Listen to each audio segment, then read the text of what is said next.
Hello दोस्तों, मैं स्वागत करता हूं अपने channel Rohit Singh tricks and studies पर। दोस्तों, आज मैं थोड़ा सैड हूं और सैड होने का कारण आप लोग सभी को ही जानते हैं। दोस्तों, सभी को सैड है और अपने जीवन को चाह रहे हैं कि अपने जीवन को बचाएं। दोस्तों, मैं थोड़ा सा समय आप लोगों का लूँगा। दोस्तों, मैं बताना चाहता हूँ कि आप कहीं भी कभी भी कैसे भी बाहर निकलो किसी भी काम के लिए, क्योंकि बाहर तो निकलना ही होगा, तो please, it's my request, it's my humble request to you all, please use the face cover and mask and use also sanitizer, because if we don't care ourselves, then nobody here to care for us. So please दोस्तों, आप अपने बारे में सोचो, अपने आप को protect करो और ये कोरोना वायरस से अपने आप को दूर रखो। तो दोस्तों, आज बहुत ही अच्छा समय मिला, मैं बहुत दिन के बाद आप लोगों के लिए एक छोटा सा वीडियो बना के लेकर के आया हूँ। और ये आज का टॉपिक है कि यूपीएससी में कितने पोस्ट होते हैं और उनका क्या क्या नाम है और उनका क्या क्या काम भी है। दोस्तों, आप हमेशा सोचते हैं कि आईएएस आईएएस आईएएस आईएएस और आईपीएस, यूपीएससी सिर्फ और सिर्फ आईएएस और आईपीएस को ही नहीं देती है पोस्ट। सिर्फ दो ही उनका सर्विस नहीं है, 24 तरह के सर्विस है दोस्तों। और ये सर्विसेज आप लोगों को जानना बहुत ज़रूरी है कि क्या क्या सर्विसेज है। इनफैक्ट अगर सर्विसेज के बारे में नहीं जानना है तो कम से कम इनका नाम जानना आपको बहुत ज़रूरी है। तो दोस्तों, आज मैं एक इन्फॉर्मेटिव वीडियो आप लोगों के लिए लेकर के आया हूँ। तो चलिए दोस्तों, हम स्टार्ट करते हैं। सबसे पहले स्टेज में आता है ऑल इंडिया सर्विस। ठीक है, ऑल इंडिया सर्विस मतलब आप कहीं भी देश भर में आपको कहीं भी पोस्टिंग हो सकती है। आप कहीं भी चाहो तो अपना ट्रांसफ़र भी ले सकते हो कहीं भी देश भर में। ओके, तो क्या क्या है? सबसे पहले ऑल इंडिया सर्विस है आपका Indian police service, sorry Indian administration service. सबसे पहला रैंक आता है आपका आईएएस। क्या आता है? आईएएस। हमने बहुत जगह सुने होंगे कि आईएएस ऑफिसर है, आईपीएस ऑफिसर है।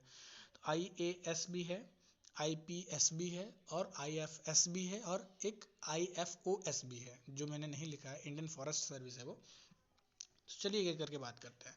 आईएएस का मतलब होता है Indian administration service, as administrative service. Okay, इसमें क्या है कि आपको प्रशासनिक व्यवस्था को आपको चलाना है।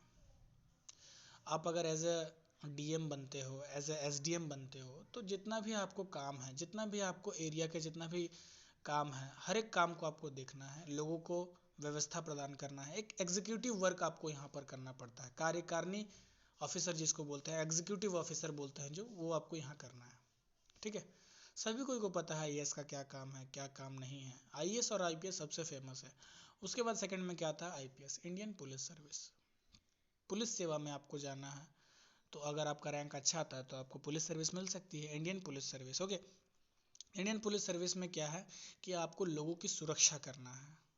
आपको किसी तरह का कुछ विरोध हो रहा है, किसी तरह किसी को अन्याय हो रहा है, तो आपको वहाँ पर जा कर के अन्याय के खिलाफ उसको अरेस्ट करना है। कुछ क्राइम होता है तो उस क्राइम में आपको जा कर के उस क्राइम को उस जो क्राइम हुआ है उस पर इन्वेस्टिगेशन करके उसका रिजल्ट दिखाना पड़ता है, खोजना पड़ता है क्रिमिनल को, कौन है क्या है, सब कुछ आप लोग जानते हैं। तो सबसे जो बोलते हैं ना, पुलिस डिपार्टमेंट में अगर सबसे हाईएस्ट अगर पोस्ट कोई बनता है तो वो आईपीएस ही होता है। जैसे लाइक डीजीपी और commissioner of police.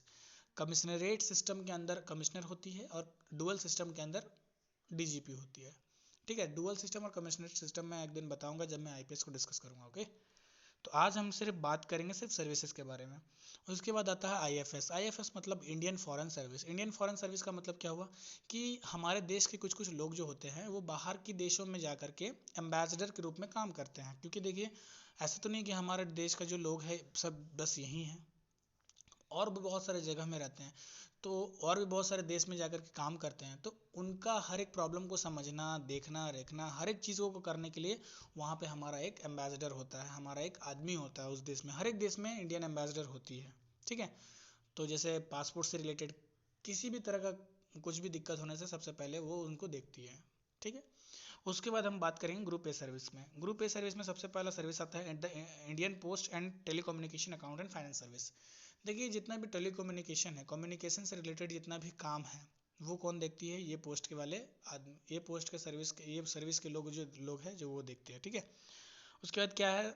Group A में सबसे पहला ये हो गया। दूसरा क्या है और नंबर क्या है? 5। ठीक है, Indian audit and account service. देखिए, ऑडिट ऑडिट आप लोगों ने सभी को सुना होगा कि स्कूल का ऑडिट हो रहा है, हमारा बिजनेस का ऑडिट हो रहा है। तो ऑडिट और अकाउंट सर्विस किसके लिए, वो गवर्नमेंट के लिए जो करते हैं ऑडिटिंग और अकाउंट सर्विस, अकाउंट से रिलेटेड, तो वो ये लोग करते हैं, ठीक है। उसके बाद आता है Indian revenue service. Custom and central excise. देखिए कस्टम और सेंट्रल एक्साइज आप लोगों को पता नहीं है तो मैं बता दूं। देखिए custom duty, excise duty, central excise, ये सब आप लोगों ने पढ़ा होगा टैक्स में। अगर नहीं भी पढ़ा तो मैं इसके लिए एक वीडियो बना दूंगा टैक्स से रिलेटेड। तो देखिए ये क्या होते हैं ना, रेवेन्यू ऑफिसर होते क्या है कि टैक्स ये कलेक्ट करते हैं, ठीक है। तो अगर कस्टम एंड सेंट्रल एक्साइज है तो इसका मतलब ये है कि ये इनडायरेक्ट टैक्स को कलेक्ट करते हैं। कौन? इंडियन रेवेन्यू ऑफिसर लोग। अगर central custom and central excise है तो वो लोग इनडायरेक्ट टैक्स को कलेक्ट करते हैं, ओके। उसके बाद हम बात करेंगे Indian defence account service. Indian defence account service, जितने भी डिफेंस के डिपार्टमेंट हैं, जितने भी डिफेंसिंग लाइन है, जैसे कि बहुत सारे डिफेंस फोर्सेस जो होते हैं, उनके अकाउंट्स को संभालने वाले लोग कौन होते हैं? ये लोग होते हैं जिनको ये सर्विस मिली हुई होती है, ठीक है। हाँ, उसके बाद हम बात करेंगे 8वां number, Indian revenue service, income tax. देखिए अब ये आ गया डायरेक्ट टैक्स। इनकम टैक्स क्या है? डायरेक्ट टैक्स है। तो जो इनकम टैक्स से रिलेटेड काम करते हैं, जो टैक्स वसूलते हैं इनकम का वो इंडियन रेवेन्यू इनकम टैक्स के अंदर आती है, ठीक है। 9 नंबर क्या है? The Indian ordnance factories service. इसमें क्या है? Assistant work manager administration. देखिए फैक्ट्रीज से भी रिलेटेड बहुत सारे एडमिनिस्ट्रेशन होती है, जैसे कि गवर्नमेंट की बहुत सारी फैक्ट्रीज वगैरह होती है, तो उस पर भी काम करने के लिए उस पर भी एक एडमिनिस्ट्रेट मतलब क्या बोलते हैं, सुपरवाइज करने के लिए, अच्छे से करवाने के लिए भी एक अपॉइंट किया जाता है एक ऑफिसर को। तो वो यहाँ से जाते हैं और वो फैक्ट्री से रिलेटेड जितना भी काम है वो वहाँ पर देखते हैं, ठीक है। उसके बाद क्या है 9 नंबर में? Indian postal service. देखिए ये भी ग्रुप ए सर्विस है। इंडियन पोस्टल सर्विस आप लोगों ने सुना होगा कि पोस्ट ऑफिस, तो पोस्ट ऑफिस में जो हायर जो पोस्ट वाले होते हैं ना, जो पद वाले होते हैं ऑफिसर लोग, वो सब यहीं से जाते हैं और उनका भी अच्छा सा सैलरी होता है, अच्छा सा पोस्ट होता है, अच्छा सा क्या बोलते हैं, गवर्नमेंट उनको अच्छा चीज़ों को प्रोवाइड करती है, सैलरी पर्क्स जो होते हैं सब कुछ अच्छा ही होता है उनका भी। और वो भी ऑल इंडिया में कहीं पे भी, मतलब उनका भी कहीं भी ट्रांसफ़र हो सकता है, ठीक है।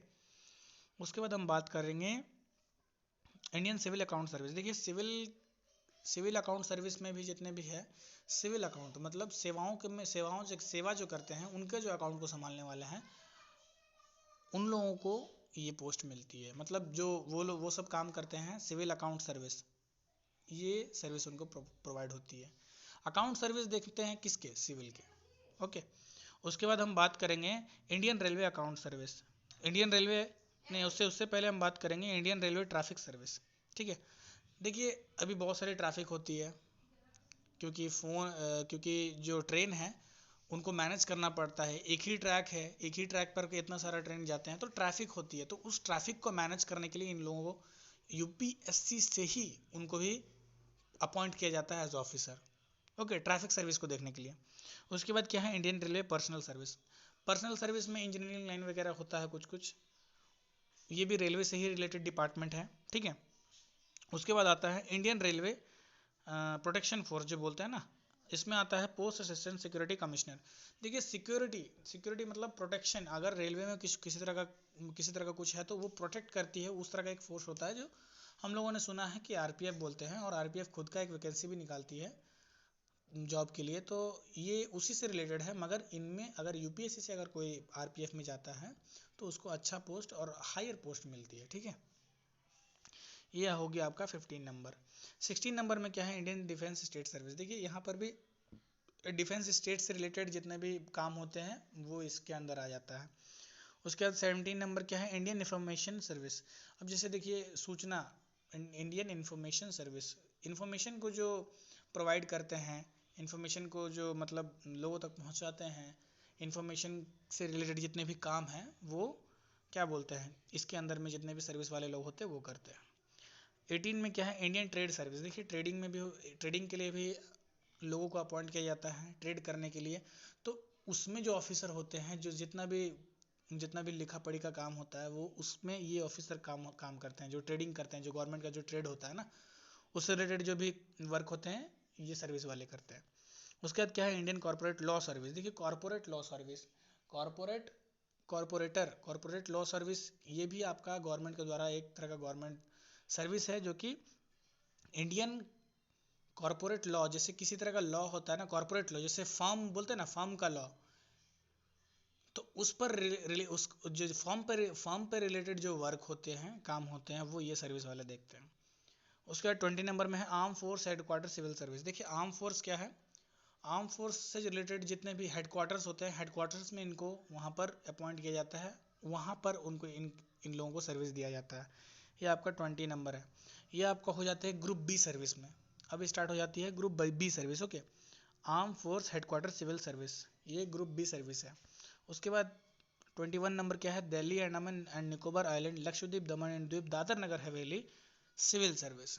देखिए जितने भी यूनियन टेरिटरीज है, जितने भी नाम ने मैंने बताया, ये सब यूनियन टेरिटरीज है। तो यूनियन टेरिटरीज खुद से अपना पीसीएस का एग्जाम नहीं निकालती है, इधर से ही यूपीएससी से ही उनको सिविल सर्विस, जैसे जितने भी सिविल सेवक हैं उनको यहीं से उनको भेजा जाता है और वहाँ पर उनको काम किया करवाया जाता है। ठीक है, तो ये एक सिविल सर्विस और एक पुलिस सर्विस है। जैसे 21 में सिविल सर्विस है, 22 में पुलिस सर्विस है, तो वो सिविल सर्विस में चला गया, ये पुलिस सर्विस में आ गया। और 23 है पौंडीचेरी सिविल सर्विस। देखिए पौंडीचेरी भी एक तरह की यूनियन टेरिटरी है, वो उसमें भी सिविल सर्विस आपको मिलेगा। और पौंडीचेरी पुलिस सर्विस भी आपको 24 नंबर में आपको मिल जाएगा। देखिए सिविल सर्विस और पुलिस सर्विस में क्या अंतर है, सिविल सर्विस का मतलब हो गया आपका कि नॉन यूनिफॉर्म ऑफिसर, जैसे बीडीओ हो गया, रजिस्ट्रार्ड हो गया, ये सब आपका क्या है, ऑफिसर तो है मगर नॉन यूनिफॉर्म है। उनका काम है सब कुछ बटा हुआ काम, और उनका कोई किसी तरह का यूनिफॉर्म नहीं है। बट जो पुलिस सर्विस है, पुलिस में आपको वर्दी मिलती है और उसके अकॉर्डिंग आपका जो कार्य है वो सब आपका कराता है। जैसे क्राइम इन्वेस्टिगेशन करना, आप लोगों को सभी को पता है क्या है क्या नहीं है। किसी तरह का विवाद हो गया तो विवाद में वहाँ पर जाकर पहुँच करके समझाना, वो केस फाइल करना, जो कुछ भी है वो पुलिस करती है। और अगर कोई लॉ है, कोई इम्प्लीमेंटेशंस है, किसी तरह का स्कीम है, तो वो सब इम्प्लीमेंट करना वो किसका काम है, वो सिविल सर्विसेज के अंदर में जितने भी लोग आते हैं उनको करना होता है, जैसे बीडीओ वगैरह है। ओके, तो मैं आप लोगों को ये एक छोटा सा इन्फॉर्मेटिव वीडियो था, बहुत बड़ा हो गया भले, मगर ये सब सारे क्या है, पोस्ट है यूपीएससी की 24 टोटल पोस्ट है। ये नहीं है कि सिर्फ आईएएस।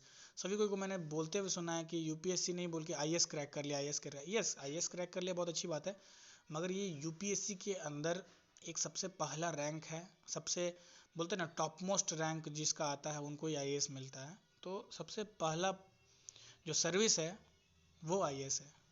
यूपीएससी सिर्फ आईएएस ही नहीं बनाती है, बहुत सारे पोस्ट सर्विसेज को वो प्रोवाइड करती है। ठीक है दोस्तों, तो ये बहुत ही अच्छा लगा मुझे ये वीडियो बनाने में भी, और प्लीज़ आप इसे देखें और समझें और लोगों को भी समझाएं।